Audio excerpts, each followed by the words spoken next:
Now, why should a group of colonists here be occupied by, yeah, they were occupying us, they were, oppressing us, therefore we go to war, the Revolutionary War. How many people die in the Revolutionary War? Nobody knows exactly. By the way, you'll find out when you look at the statistics of war dead that nobody ever knows exactly how many people die. Who cares? But 25,000 to 50,000 people die. Let's take the lower figure. 25,000 die in the Revolutionary War in a population of 3 million. That would be equivalent today to 2.5 million people dying in a war to get England off our backs. Well, you might consider that worth it, or you might not. Canada is independent of England. Aren't they? I think so. Not a bad society. They have good health care. They have a lot of things we don't have. They didn't fight a bloody Revolutionary War.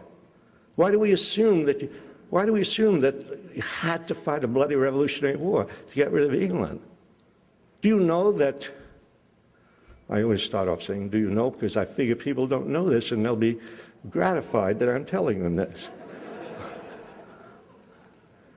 That in the year before the first shots were fired, those famous shots, the shot that was heard around the world, Lexington, Concord, April of 1775, the beginning of the Revolutionary War, that the year before that,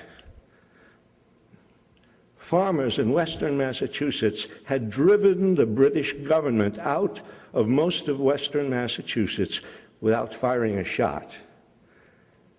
They had assembled by the thousands and thousands around courthouses, around official offices, and they'd just taken over and they said goodbye to the British officials. It was a nonviolent revolution that took place. But then came Lexington and Concord, and the revolution became violent, and then the revolution was taken over, not by the farmers, taken over by the founding fathers. Farmers were rather poor. The founding fathers were rather rich. The Revolutionary War is not as simple as it first seems, Oh, independence from England, good. Not that simple. Who actually gained from that victory over England? There were people who gained, no question about that. But it's very important to ask, especially if you're considering a war or evaluating a war, who gained what? And differentiate among the different parts of the population about who benefited from a certain policy. That's one thing we're not accustomed to in this country, because we don't think in class terms. We think, we all have the same interest. We all have the same interest, independence from England. We did not have all the same interest. Do you think the Indians cared about independence from England? No. In fact, the Indians were unhappy that we won independence from England, because England had set a line. The Proclamation of 1763 has set a line and said, you can't go westward into Indian territory beyond this line. And they didn't do it because they loved the Indians. They didn't want trouble, right? When Britain was defeated in the Revolutionary War, that line was eliminated. And now the way was open for the colonists to move westward across the continent, which they did for the next 100 years, committing massacres and making sure that they destroyed Indian civilization. So you're going to say, when you look at the American Revolution, hey, there's a fact that you have to take into consideration. The Indians, no, didn't benefit. Did blacks benefit from the revolution? Slavery was there before, slavery was there after. No, and we remained a slave society after the revolution. Not only that, we wrote slavery into the Constitution. We legitimized it. What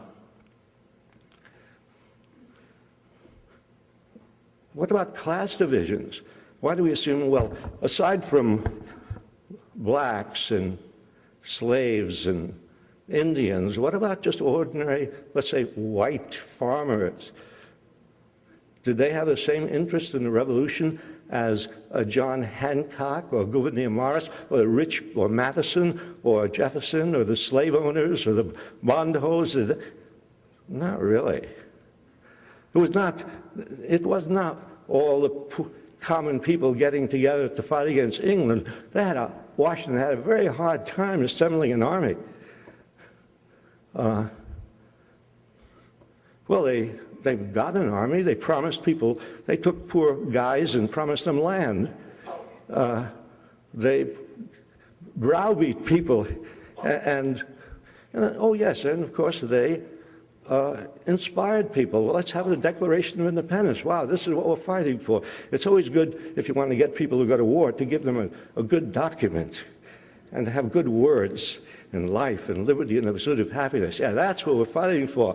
Of course, when they write the Constitution, it's not life, liberty, and the pursuit of happiness. When they write the Constitution, it's life, liberty, and property. Have you noticed that difference? You should take notice of these little things. There were class divisions. When you assess and evaluate a war, when you assess and evaluate any policy, you have to ask who gets what. And out of this policy, it's not, oh, the same for all of us. Oh, we're going to raise taxes. On whom? On which part of the population? We're going to spend money.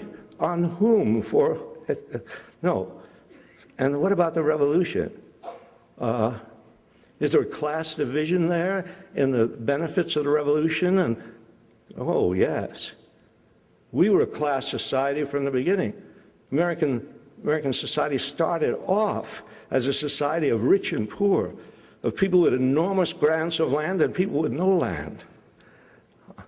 And there were riots. There were bread riots in Boston and flour riots. And there were rebellions all over the colonies of poor against rich, of tenants breaking into jails to release people who were imprisoned there for non-payment of debt. There was class conflict.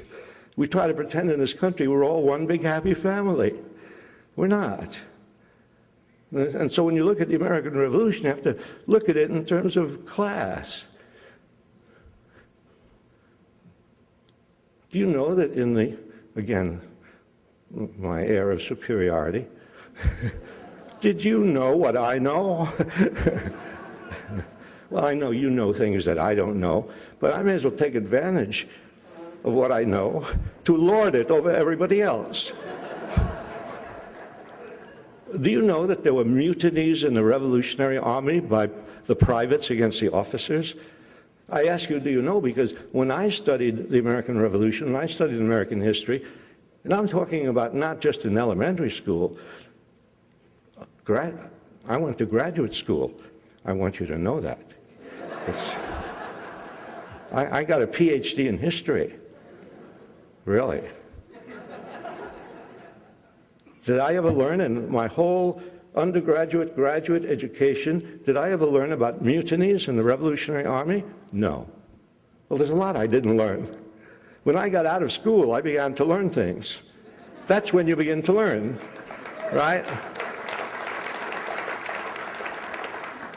You go to the library. There's nothing like a library. And there were mutinies of ordinary soldiers who saw the way the officers were treated. The officers were getting fine clothes and good food and high pay, and the privates were, well, you saw the Valley Forge and the no shoes and the bad clothes, and they weren't getting paid.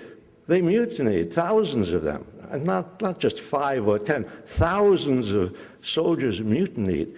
So many, the mutiny in the Pennsylvania line, as it was called. George Washington worried about this. It was too much to handle. He couldn't put this down. So he made compromises with them. But later, when there was a smaller mutiny in the New Jersey line, not with thousands, but maybe with hundreds, Washington said, execute the leaders.